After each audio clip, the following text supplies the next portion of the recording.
اب صاحب زندگی میں انسان کی مختلف ضرورتیں پیش آتی ہیں. ایک موقع وہ ہوتا ہے جب رشتہ جو ہے شادی کے لیے، نکاح کے لیے وہ دیکھا جاتا ہے، تو وہ بظاہر تو ابھی کوئی ایسا تعلق نہیں ہے، نہ محرم ہے ایک دوسرے کے لیے، اور یا ایسی صورت ہو سکتی ہے کہ نہ محرم ہے، جاننے والے نہیں ہیں، تو وہ دیکھنا چاہتے ہیں اور یہ بنیادی ضرورتوں میں سے ہے.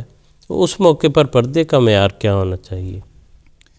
قرآن کریم نے جہاں پہ شادی کے اور جو بندھن ہے اس کے فوائد بیان کیے ہیں، وہاں پہ ایک فائدہ یہ بیان فرمایا ہے کہ وَجَعَلَ بَيْنَكُمْ مَوَدَّةً وَرَحْمَةً، کہ شادی کے ذریعے سے اللہ تعالیٰ دو انسانوں میں محبت اور رحمت کے پہلوؤں کو پیدا کرتا.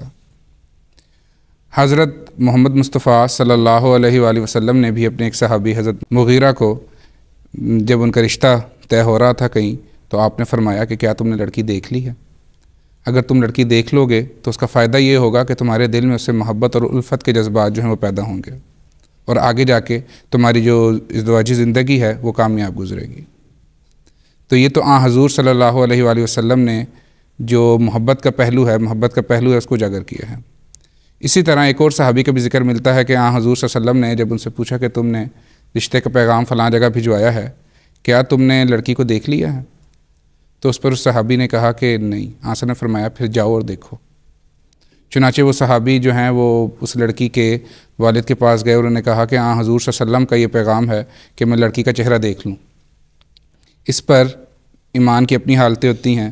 جو لڑکی کا باپ تھا اس نے کچھ تردد دکھایا، تو لڑکی چونکہ ایمان میں زیادہ بڑی ہوئی نظر آتی ہے، انہوں نے جب یہ بات سنی ہے کہ حضور صلی اللہ علیہ وآلہ وسلم کا یہ ارشاد ہے کہ میں چہرہ دکھا دوں، تو بیان کیا جاتا ہے کہ وہ لڑکی پھر یہ کہتے ہوئے اپنے باپ کو مخاطب ہوتے ہوئے باہر آئی ہیں کہ جب رسول خدا نے ایک بات فرما دی ہے تو پھر اس میں کسی بھی قسم کے تردد کی کوئی ضرورت نہیں، اور پھر اپنا چہرہ دکھا کے وہ واپس چلی گئی ہیں.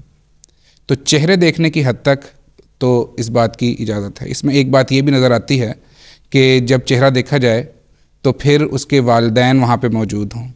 اسی موقع پر مجھے ایک بات یاد آئی کہ کسی نے موجودہ حضور سے ذکر کیا کہ حضور اس طرح سے رشتہ طے ہو رہا ہے، کیا لڑکی کو دیکھ سکتا ہوں؟ تو حضور نے بیان فرمایا کہ ہاں دیکھ سکتے ہو، لیکن اس کے والدین کی موجودگی میں دیکھنا ہے. تو والدین کی موجودگی میں جو مقصد ہے وہ پورا ہو، نہ یہ کہ اس کے ذریعے سے کوئی اور راہ ہموار کی جا رہی ہو اور کوئی نئی چیز بیچ میں شروع ہو رہی ہو کہ ملاقاتیں ہو رہی ہیں الگ سے، اور پھر جو پردے کا تقدس ہے وہ خراب ہو رہا ہو، اور بعض اوقات پھر اگر رشتے نہیں ہوتے تو پھر وہ قباحتیں پیدا ہوتی ہیں جن کا ذکر اس سوال میں مذکور ہے. اسی طرح حضور صلی اللہ علیہ وآلہ وسلم نے حضرت جابر بن عبداللہ سے ذکر کیا کہ جب رشتہ ہو تو بہتر ہے کہ تحقیق کروا لی جائے کہ لڑکی کی شکل و صورت کیسی ہے، لڑکے کی عادات کیسی ہیں، لڑکے کے جو خصائل ہیں وہ کیسے ہیں. تو بیان کرتے ہیں کہ جب میرے رشتے کی باری آئی تو پھر میں نے اسی طرح سے ہی خاموشی کے ساتھ تحقیق کروائی ہے. تو اس طرح سے بھی پتہ چل سکتا ہے کہ لڑکی کے جو ہے وہ چہرہ کیسا ہے، یا دیکھنے میں کیسی لگتی ہے، یا عادات کیسی ہیں، تحقیق کروائی جا سکتی ہے. آج کل تو ویسے بھی یہ مسائل نہیں ہیں، تصاویر جو ہیں وہ بآسانی ہر ایک کو مہیا ہوتی ہیں.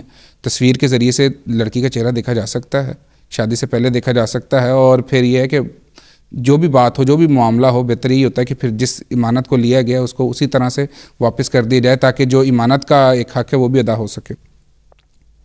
اور یہ اس لیے بھی ضروری ہے کہ شادی کے معاملات میں اللہ تعالیٰ فرماتا ہے قولوا قولا سدیدا یصلح لکم اعمالکم. اگر اللہ نہ کرے کہ لڑکی کا چہرہ نہ دکھا جائے یا نہ دکھایا جائے تو اس میں پھر قباحتیں آتی ہیں. بعد میں چل کے پھر چونکہ وہ چیزیں چھپی رہ جاتی ہیں اور وہ معاملات پوری طرح سے عیاں نہیں ہوتے کہ اس کا چہرہ کیسا ہے، تو پھر ہو سکتا ہے کہ بعد میں کچھ مسائل درپیش آئیں، اس کو محبت نہ ہو یا اس کی طرف اس کو انس پیدا نہ ہو رہا ہو. تو اس لیے بھی خدا تعالیٰ نے بیان یہ کیا ہے کہ محبت کا جو تقاضا ہے اگر اس کو پورا کرنے کے لیے اخلاق کی حدود میں رہ کے اگر لڑکی کو دیکھا جائے تو اس میں کسی قسم کی کوئی ممانعت نہیں ہے. ٹھیک ہے، جزاکم اللہ خیر.